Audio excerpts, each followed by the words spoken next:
너 여자 생겼어? 내가 준 돈 그 여자랑 쓰는 거야? 누나가 무슨 상관이야?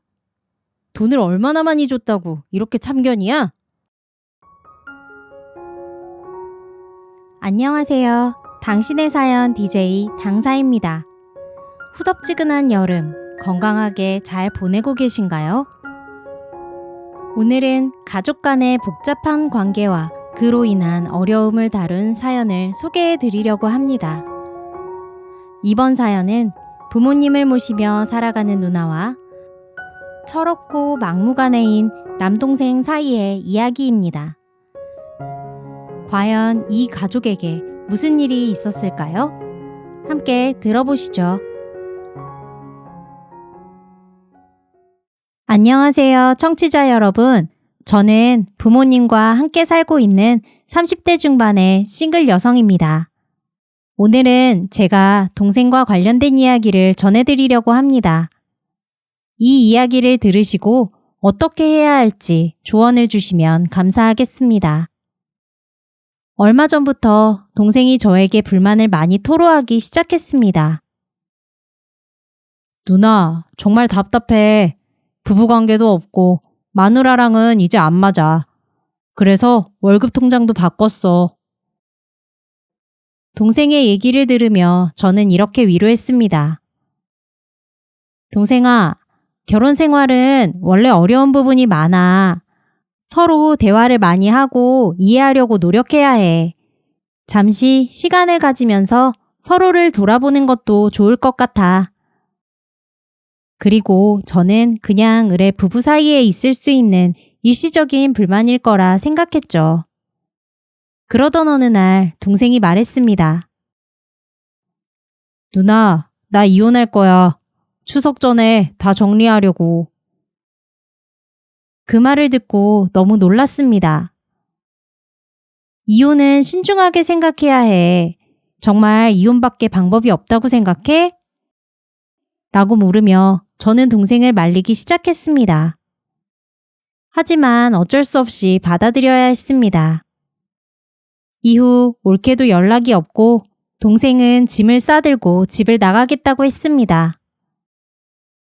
집 근처에 방을 얻어 몇 달 떨어져 지내면서 생각 좀 해봐. 저는 이렇게 조언했지만 동생은 1시간 이상 떨어진 곳에 집을 얻었다고 하더군요. 그 뒤로 어찌된 일인가 소식이 없었습니다. 그러다가 어느 날 갑자기 동생에게서 문자가 왔습니다. 누나, 내가 지금 돈이 떨어져서 밥도 못 먹어. 30만 원만 붙여주라. 너무 놀라서 어찌된 일인가 전화를 해봤는데 전화는 안 받더라고요. 요즘 이런 보이스피싱이 많다 그래서 돈을 안 붙여주고 전화를 계속했습니다. 그런데 동생이 전화를 계속 안 받다가 나중에 한 두어 시간 뒤에야 전화가 와서 다시 돈을 붙여달라고 그러더라고요. 그래서 잘 있는 거냐, 뭐 하면서 사냐 그랬더니 지금 바쁘다고 돈만 좀 붙여달라고 그러고 끊었습니다. 무슨 일이 있나 싶어 일단 붙여주었습니다. 그 뒤로도 동생이 이런저런 이유로 30만 원, 50만 원, 40만 원씩 여러 번 급하다고 돈을 빌렸습니다. 누나로서 동생이 딱 하기도 하고 정말 무슨 일이 있나 싶어 빌려달라고 할 때마다 돈을 보내주었습니다. 그런데 얼마 지나지 않아 올케에게서 울면서 전화가 왔습니다.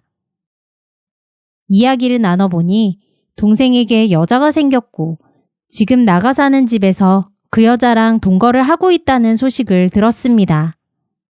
그러니까 저에게 빌린 돈도 전부 그 여자랑 놀러 다니는데 쓴 것이었더군요. 정말 어이가 없었습니다. 저는 싱글이라 부모님과 같이 살면서 아버지 건강이 좋지 않아 병원에 모시고 다니고 약값도 대고 이런저런 비용을 다 대고 있습니다. 그래서 연애 그런 건 꿈도 못 꿨고 앞으로도 그냥 부모님 내가 모시면서 혼자 살아야겠구나 생각을 하고 있었는데 동생은 내가 없는 돈을 어떻게든 마련해서 보내준 것으로 바람난 여자랑 희희낙낙 놀러 다녔다니 분통이 터졌습니다. 거기다 동생은 집 근처에 와도 집에 들어올 생각은 하지 않고 정말 가끔씩 와서는 한두 번 잠깐 얼굴만 비추고 가곤 했습니다. 그럴 때마다 동생에게 너 여자 생겼어? 너 내가 준 돈 그 여자랑 쓰는 거야? 라고 물으면 동생은 누나가 뭔 상관이야?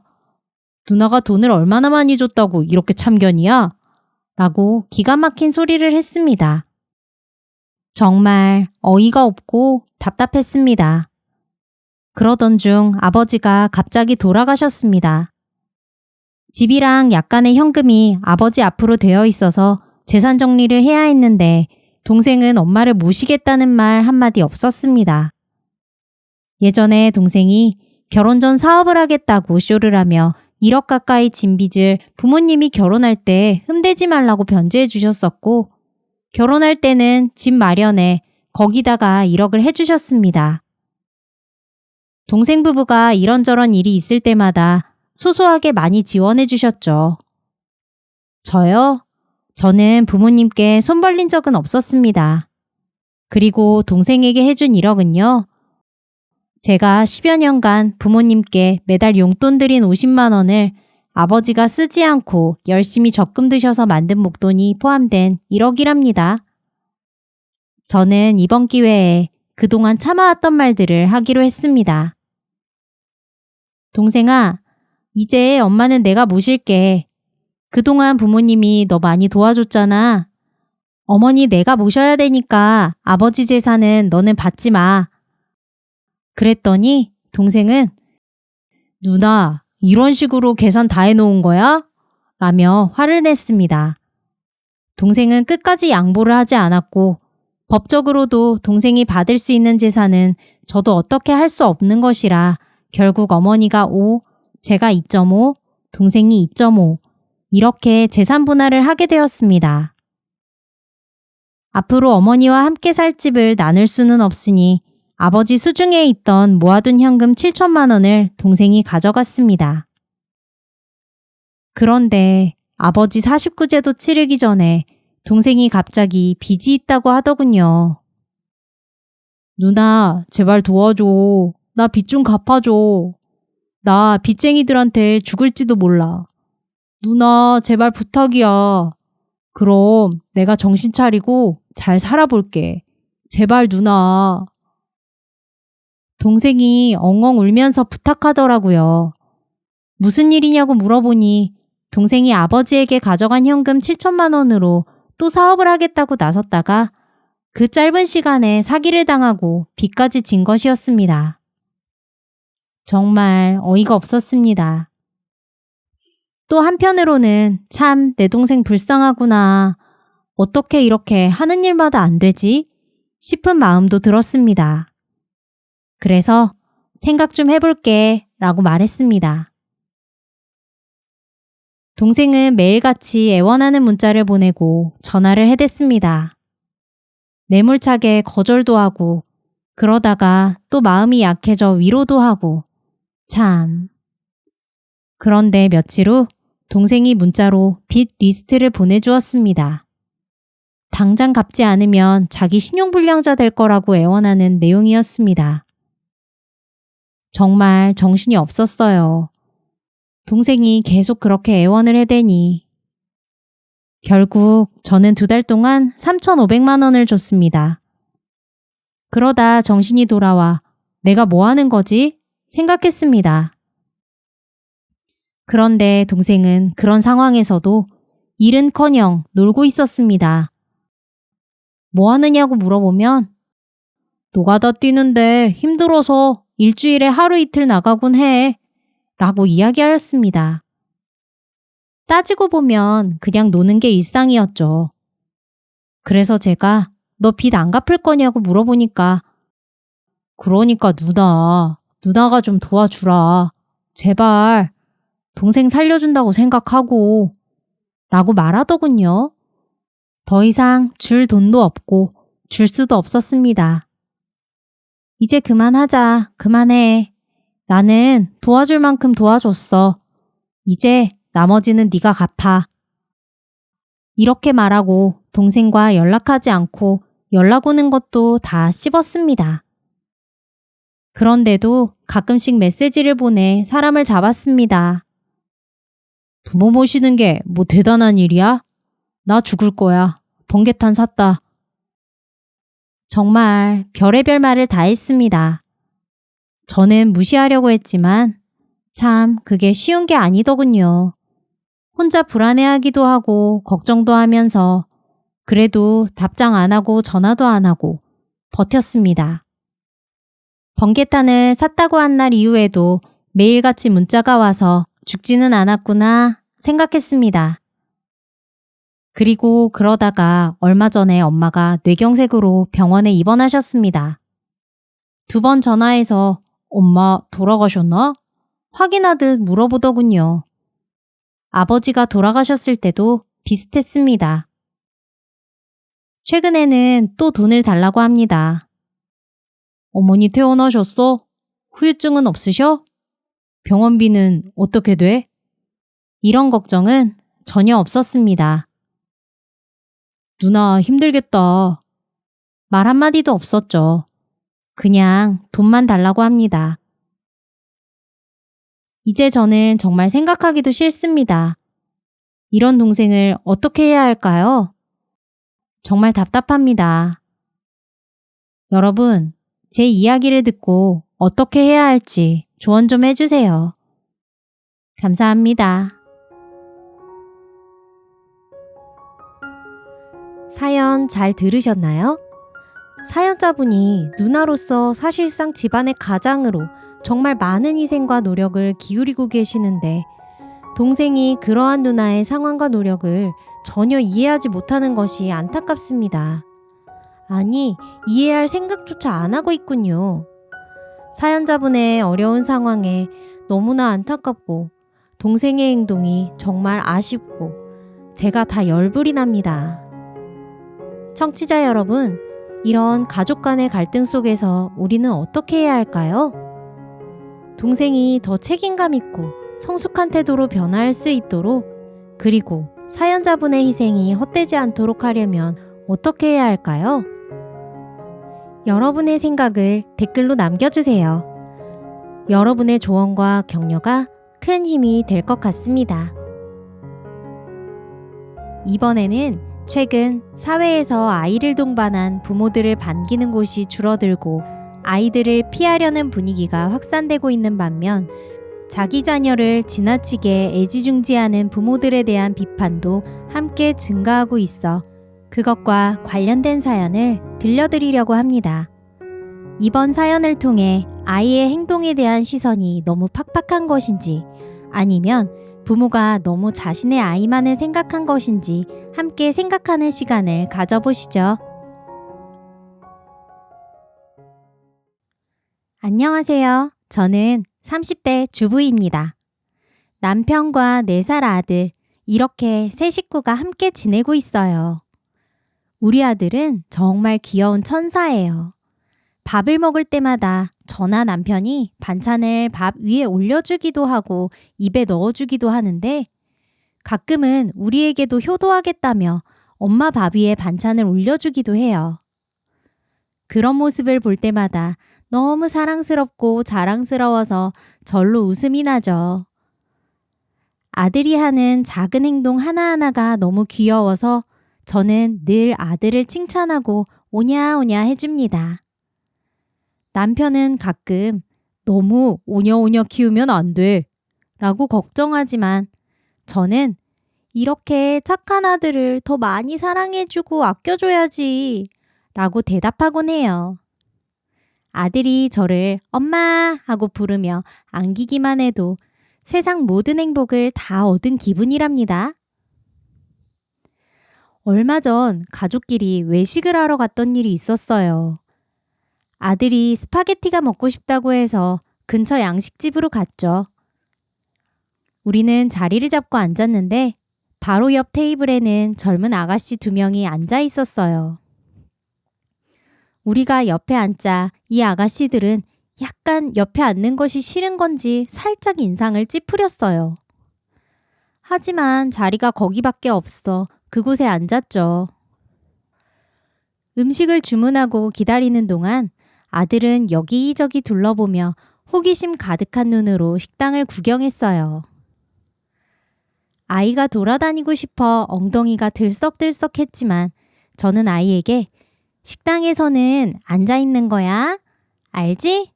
라고 말했고 아이는 당연히 알지 하며 기특하게 꾹 참았어요.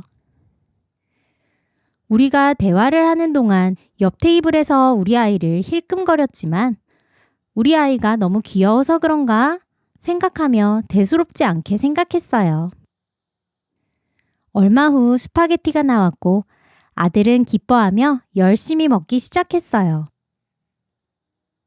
아들이 정신없이 스파게티를 먹다가 갑자기 제 쪽을 보더니 그 서툴고 작은 손으로 스파게티를 조금 집어서 제 접시에 올려놓는 거예요. 엄마, 이거 먹어봐. 맛있어. 아들이 환하게 웃으며 말했어요. 저도 아들에게 고마워 아들. 엄마가 먹어볼게. 라고 하며 웃었죠. 저는 아들이 너무 귀여워서 우리 아들 정말 착하네. 엄마가 너무 자랑스러워. 라고 칭찬해줬어요. 그러자 아들은 신이 나서 이번엔 남편의 그릇에도 스파게티를 조금 덜어주며 아빠 많이 먹어 라고 했어요. 그런데 거기서 끝이 아니었어요. 아들이 갑자기 옆 테이블에 앉아있던 아가씨 그릇에 자신의 스파게티를 덜어주며 이모도 먹어보세요 라고 하는 거예요. 저는 순간 놀라서 어쩔 줄 몰랐고 그 아가씨는 짜증난 표정으로 아들을 쳐다봤어요. 그 아가씨는 갑자기 표정을 구기며 아, 더러워. 뭐 하는 거야? 라고 말하면서 먹던 포크를 탁 내려놓는 거예요. 그러고는 먹던 걸 중단하고 짜증을 내면서 맞은편 아가씨에게 야, 가자. 아, 진짜 애 단속 안 하고 뭐 하는 거야? 라며 자리에서 확 일어나 버리는 겁니다. 우리 아이를 엄청 째려보고 나가는 그 모습에 정말 당황스러웠습니다. 남편은 죄송합니다. 아이가 너무 신나서 그만. 이라며 사과했지만 아가씨들의 표정은 여전히 굳어 있었고 더는 음식을 먹지 않고는 우리 들으라는 듯이 짜증나 진짜. 이래서 애들 옆에 앉기 싫다니까. 라며 계산을 하고는 나가버렸어요. 우리는 너무 당황해서 멍하니 쳐다보고만 앉아 있었죠. 아이도 너무 당황해서 먹지 못하고 앉아 있길래 아들에게 아들아, 꼭 사람들이 친절하지만은 않아. 네가 음식을 줬을 때 싫어하는 사람도 있어. 너무 상처받지 마. 라고 이야기해 주었어요. 하지만 남편은 좀 굳은 얼굴로 네가 먹던 걸 다른 사람한테 주는 건 잘못된 거야. 다음에는 그러면 안 돼. 라고 이야기했고 저는 아이가 너무 기죽을까 봐 실수할 수 있지. 얼른 먹어. 라고 이야기해 주었어요. 모처럼 나간 외식에서 기분이 상한 채로 집에 들어왔네요. 아이가 잘못한 건 맞다고 생각하지만 아직 어린아이이고 귀여운 정도로 봐줄 수 있는 일이라고 생각하는데 그 정도로 기분이 나쁜 일이었을까요?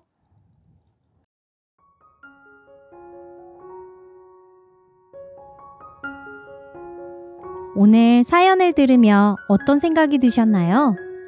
부모의 입장에서는 아이의 순수한 행동이 예상치 못한 반응을 불러일으킬 수 있다고 생각이 드셨을 텐데요. 부모로서 아이의 행동을 사랑으로 감싸는 것은 중요하지만 잘못된 행동을 확실히 알려주고 그에 대해 진심으로 사과하는 것도 필요합니다. 요즘 아이가 귀하다 보니 부모로서의 책임을 다하지 않는 사람들이 많은데요. 저출산 시대임에도 불구하고 그런 몇몇의 사람들로 인해 아이를 더 기피하는 시선이 늘게 된 것 같습니다. 서로 선을 지키며 상식적인 행동을 통해 더 아름다운 사회가 될 수 있길 기원해 봅니다. 이번 사연은 외할머니를 요양원에 모시게 된 가족의 이야기를 들려드리려고 합니다. 치매 환자인 외할머니를 돌보며 겪은 일과 요양원에서의 상황을 생생하게 전해드리겠습니다. 함께 들어보시죠.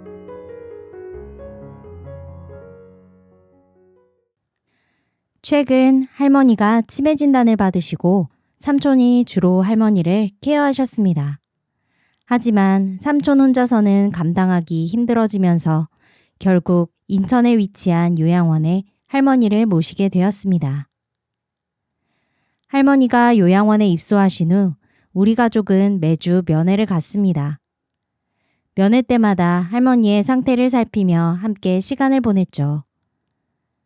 그런데 얼마 지나지 않아 이상한 점을 발견했습니다. 할머니의 손등과 몸에 멍이 생겨난 것입니다. 엄마, 할머니 손등에 멍이 생긴 것 같아요. 제가 걱정스럽게 말했습니다. 그러게, 왜 이렇게 멍이 들었지? 어머니도 당황한 표정으로 답하셨습니다. 가족들은 요양원 측에 문의하기로 했습니다. 삼촌이 요양원 직원에게 물었습니다. 우리 어머니 손등에 멍이 생겼는데 무슨 일이 있었던 건가요? 그 말을 들은 요양원 직원은 차분히 대답했습니다. 특별한 일은 없었습니다. 할머니께서 침대 난간을 세게 흔드시는 과정에서 부딪히며 멍이 생긴 것 같습니다. 그 말을 듣고도 가족들은 불안감을 떨칠 수 없었습니다. 정말로 특별한 일이 없었을까요? 멍이 이렇게 자주 생기는 건 이상한데? 어머니는 계속 의심스러워 하셨습니다. 요양원에서는 항상 프로그램 사진을 올리고 매주 면회 때마다 할머니가 굉장히 잘 지내시고 계시다는 듯이 말했습니다. 그러나 이 모든 것이 거짓이었습니다. 지난 4월, 결국 벌어져서는 안 될 일이 벌어졌습니다.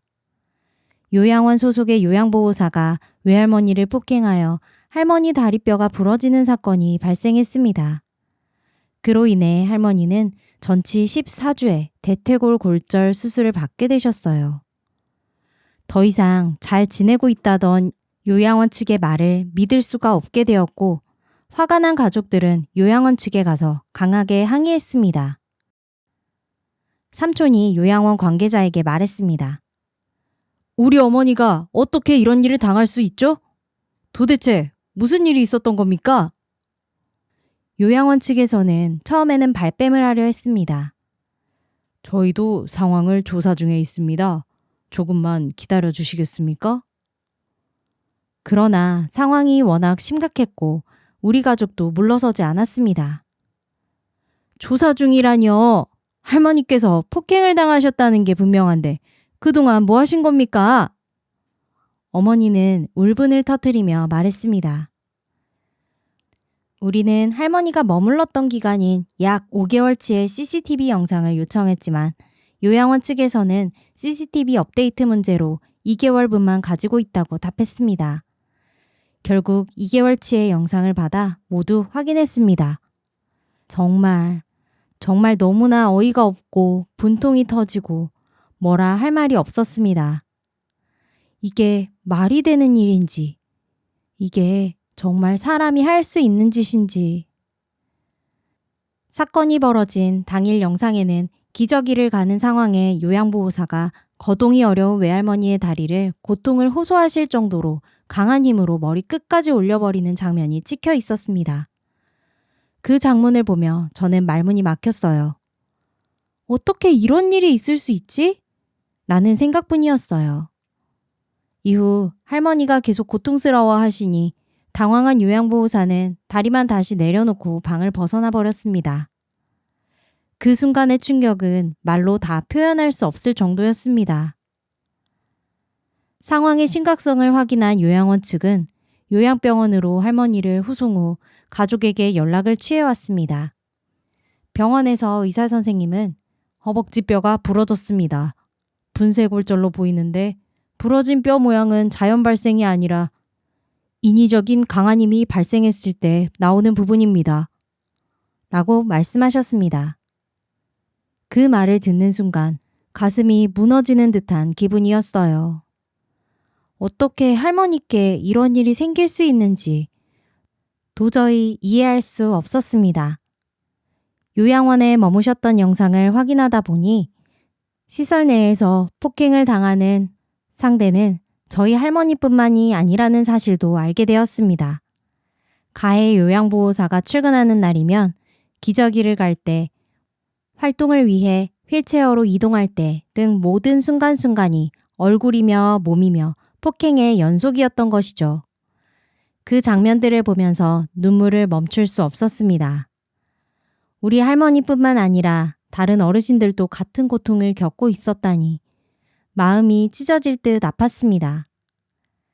그리고 할머니를 폭행한 요양보호사뿐만 아니라 다른 요양보호사의 학대 영상도 있는 것을 보니 요양원 관리 자체에 문제도 있다는 점이 드러났습니다.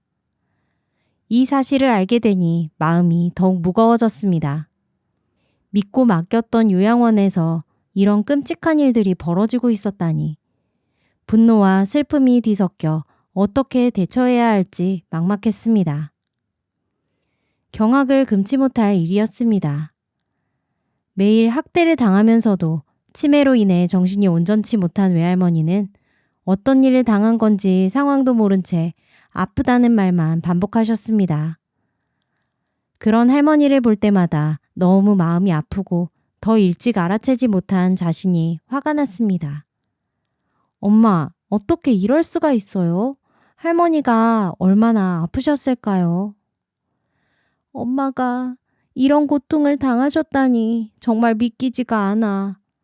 내가 왜 더 일찍 알아채지 못했을까? 어머니도 눈물을 흘리며 너무나 슬퍼하시며 한탄하셨습니다. 이와 비슷한 사례가 있을까 하여 알아보니 1년 전에는 요양원에서 요양보호사가 환자의 항문에 기저귀를 넣어 방치한 큰 이슈 사건이 있었습니다. 그럼에도 불구하고 여전히 노인 학대 사건은 계속해서 일어나고 있었습니다. 아마도 지금 어디에선가 학대받는 노인분들이 있으실 거라 생각합니다. 그럼에도 범죄자들이 변호사를 통해 솜방망이 처벌만 받고 그치는 현실에 분통이 터졌습니다. 이게 말이 돼? 이렇게 심각한 학대가 있었는데도 제대로 처벌을 받지 않다니. 삼촌도 화를 참지 못하여 소리쳤습니다. 너무너무 화가 났습니다. 가해자는 현재 퇴사 처리되었으나 사건 이후 연락 한 번 없었으며 바로 변호사를 선임해 경찰 조사를 차일피일 미루고 있습니다. 요양원 측도 원장은 요양병원으로 몇 번 찾아와 소통했지만 병원비 이야기가 나오자마자 변호사를 선임했고 가해자 법원 결과를 기다려야 한다며 병원비도 위자료도 그 어떤 손해배상 없이 연락을 피하고 있습니다. 요양원 원장이 찾아와서 병원비 이야기가 나오자마자 태도가 달라졌어. 변호사를 선임하고 연락도 피하고 있대. 정말 더 이상 참을 수가 없어. 이런 상황을 어떻게 묵과할 수 있지? 어머니도 삼촌도 정말 어이가 없어 하소연만 하고 있습니다. 계속되는 학대에도 나몰라라한 요양원과 가해자의 회피가 너무 화가 나고 변호사 선임만으로 문제가 해결되고 다 빠져나갈 수 있다는 듯한 요양원 측의 태도가 너무 괘씸하고 용서가 안 돼요. 할머니는 수술 후 여파로 몸과 마음이 더더욱 안 좋아지셨어요. 요양보호사의 폭행이 하루가 아니라 근무기간 동안 꾸준히 벌어진 일이다 보니 가끔은 정신을 헤매며 존댓말로 하지 마세요. 제발 여기서 나가게 해주세요. 라고 부탁하는 소리를 하십니다. 그런 말을 하신다는 것을 들을 때마다 정말 우리 가족 모두 마음이 미어집니다. 저희 가족은 이러한 불행한 일이 반복되지 않기를 간절히 바라며 이 글을 보냅니다. 많은 분들이 이 상황을 알고 함께 관심을 가져주시길 부탁드립니다. 청취자 여러분, 오늘 사연을 들으며 많은 생각이 들었습니다. 모든 요양보호사가 사연에 나온 사람처럼 행동하는 것은 당연히 아닐 것입니다. 노인들의 행복을 위해 열심히 노력하고 애쓰는 요양보호사님들도 많으실 것이라 믿습니다. 그러나 일부 노인들이 학대의 사각지대에 놓여 많은 위험에 처해 있는 것도 현실입니다. 노인 학대 문제를 절대 간과해서는 안 됩니다. 이러한 사건들이 다시는 반복되지 않도록 처벌을 강화하고 철저한 관리 감독이 필요합니다. 우리 모두가 노인들의 안전과 존엄을 지키기 위해 함께 노력해야 할 때입니다. 오늘의 사연을 보내주신 가족분께 깊은 위로의 말씀을 전하며 청취자 여러분들의 생각과 응원을 댓글로 남겨주세요. 그리고 구독, 좋아요, 알림 설정을 해주시면 더 흥미로운 이야기로 찾아뵙겠습니다. 언제나 건강하고 행복한 하루 보내세요. 당신의 사연 DJ 당사였습니다.